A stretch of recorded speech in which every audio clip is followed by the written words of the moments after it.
With demand for raw materials set to nearly double by 2050 due to population growth, rising living standards, and the transition to low-carbon energy, investors need to understand how and why reliance on certain raw materials can pose elevated risk.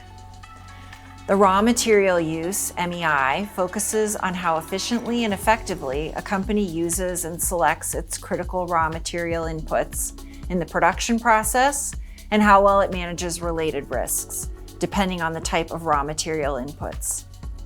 Notably, this material ESG issue does not include energy, water, or petroleum-based products.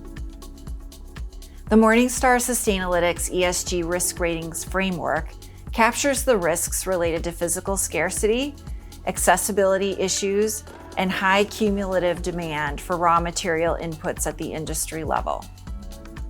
Raw material risk may stem from factors other than physical scarcity. Industries that rely on specific raw materials that are only supplied by a few nations are also generally more susceptible to geopolitical risk. In the case of supply chain disruptions due to conflict, export bans, or natural causes, companies may be forced to scale back production.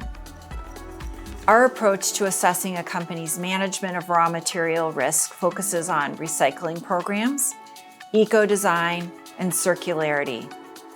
Strong management practices can result in lower risk for a company compared to peers, particularly for companies within sub-industries that face elevated exposure risk, such as specialty chemicals or steel.